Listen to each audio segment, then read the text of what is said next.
Friends welcome back to my channel. तो तुम्हारा केमन आছো বন্ধুরা? আশা করছি ভালো আছো। তোমাদের সাথে আমিও ভালো আছি। আমার চ্যানেলে তোমরা যদি নতুন দেখো প্লিজ চ্যানেলটা জলদি সাবস্ক্রাইব করে পাশে দেখবে চুং করে বাজিয়ে দিও, কারণ কি আমার ভিডিও নোটিফিকেশন যাতে তোমরা সবার আগে দেখতে পাও। তো আজকে হচ্ছে ফাইনালি ভাইফোঁটা, তার জন্য কিন্তু সকাল সকাল আমাদের বাড়িতে তোড়জোড় শুরু হয়ে গেছে আর আমার ভাইও উপস্থিত হয়ে গেছে আমাদের মাঝে। তো চলো আজকে আমি কেমন কি আউটফিটটা করলাম এক ঝলকে দেখে নেওয়া যাক।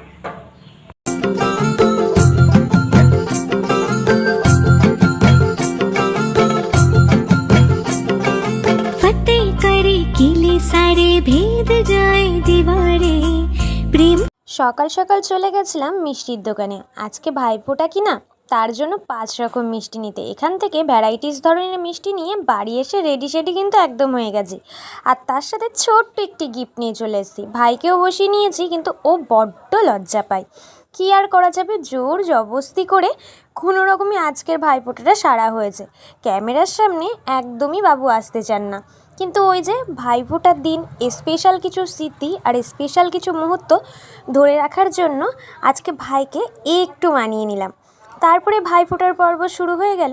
আমার ভাইটা সকাল থেকে ওয়েট করে আছে, তাও আবার না খেয়ে দিদির হাত থেকে ফোঁটা নেওয়ার জন্য। আজকের দিনটা আমার কাছে অনেক বেশি স্পেশাল। প্রতি বছরই ভাইকে বাড়িতে গিয়ে ভাইফোঁটা দিই, এবছর কিন্তু একটু অন্যরকম হয়েছে। ভাই আমার নিজে এসছে তার দিদির কাছে ফোঁটা নেওয়ার জন্য।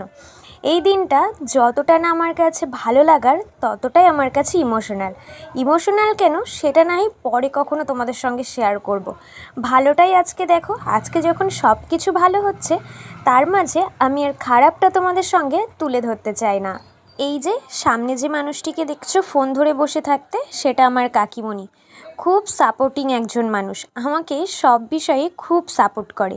বলতে পারো মনের দিক থেকে দিল খোলা একটা মানুষ। যাই হোক, তার কথা যতটাই বলবো কম হয়ে যাবে। আজকের দিনটাতে আমি চেয়েছিলাম সমস্ত কিছু একটু ইউনিক হোক, খুব ভালোভাবে আজকের দিনটা কাটাই। তেমনই হয়েছে, যেমন ভাবা তেমন কাজ। আজকের দিনে তোমরা কে কে ভাইফোঁটা দিচ্ছ কমেন্টে জানিও। তোমাদের কাছে ফার্স্টেই আমি সরি চেয়ে নিচ্ছি, ভিডিওটা দিতে অনেকটাই লেট হয়ে গেল। মাঝে এত প্রবলেম কাটিয়েছি, তার মধ্যে আর ভিডিওটা রেডি করে ওঠা হয়নি। ফুটেজ ক্লিপগুলো নিয়ে রেখেছিলাম, কিন্তু ভিডিও এডিটিং করে তোমাদের মাঝে শেয়ার করব, একদমই সেটা হয়ে ওঠেনি। এরপরে আরও সুন্দর সুন্দর ব্লগ আসছে, তোমরা কিন্তু একদম মিস করো না। আমার মিষ্টি এক দিভাই বলেছে মৌসুমি ব্লগ পুরো ভিডিওটা দেখে খুব ভালো লাগলো। দিদিভাই এভাবে এগিয়ে যাও, পাশে আছি সব সময়। ভালোবাসা রইল তোমার পরিবারের সবসময় দিদিভাই। Thank you so much. তোমার জন্য অফুরন্ত আমার তরফ থেকে ভালোবাসা রইল। তোমরা এরকমই সুন্দর সুন্দর কমেন্ট করে যাও, আমার খুব ভালো লাগে। তো আমি সবারই কমেন্ট দেখার চেষ্টা করি, আর তোমরা যে এত এত ভালোবাসো আমাকে, আমি এটা দিয়েই আমার খারাপ সমস্ত কিছু কাটিয়ে নিই। যাই হোক, একজন আমাকে জিজ্ঞাসা করেছিল পজিটিভ থাকার কারণ। এটাই আমার পজিটিভ থাকার কারণ। তোমাদের ভালোবাসাতেই আমি অনেকটা পজিটিভ থাকি, অনেকটা জোর পাই, অনেকটা সাহস পাই।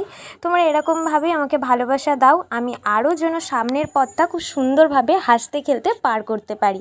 কথা বলতে বলতে ভাইয়ের কিন্তু আশীর্বাদ পর্বটাও শুরু হয়ে গেল। দিদি হিসাবে আজকে বলতে কোনো বাধা নেই যে সত্যি আমি সার্থক, যে আমার সমস্ত ভাইদের কাছ থেকে আমি প্রতিটা বছর এত এত আনন্দ আর এত এত ভালোবাসা পাই, সেগুলো সত্যি বলার কোনো ভাষাই নেই।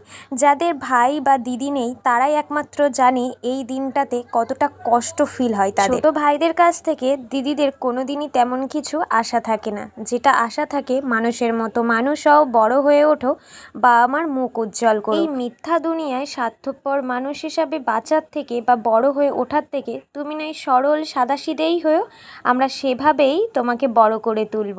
তো যাই হোক, অনেক কথাই তোমাদের সঙ্গে শেয়ার করলাম, এবার কিছু ফানি কথা তোমাদের সঙ্গে শেয়ার করি। এই যে মিষ্টিগুলো দেখছো, এই মিষ্টিগুলোর দিকে কিন্তু ওত পেতে অনেকেই আমরা ওয়েট করে আছি।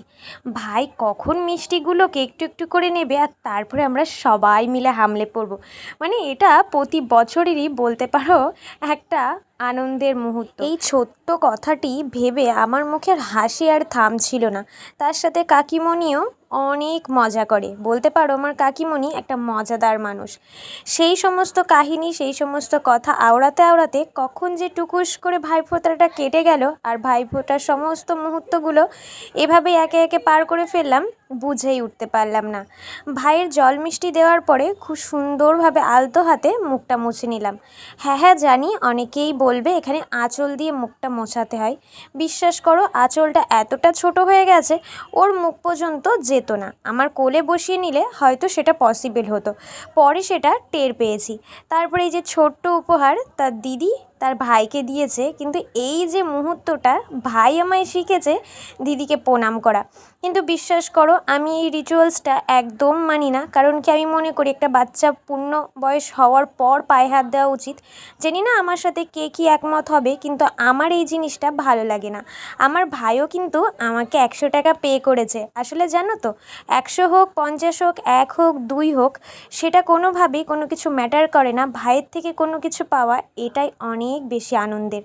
কারণ কি ছোট ছোট ভাই যখন ছোট ছোট হাত দিয়ে দিদির হাতে জোর জবরদস্তি করে কিছু দেয়, সেটা হোক 1 টাকা বা হোক 2 টাকা, সেটা অনেক আনন্দের। ভাই দাদা এদের হাতের থেকে কোনো কিছু পাওয়ার এই আনন্দটা আমি প্রতিটা বছর কোনো রকমই আর মিস করতে চাই না। সেই জন্যই তো তড়িঘড়ি করে সকাল সকাল রেডি হয়ে নিয়েছি। এখন খাওয়া দাওয়ার পর্ব।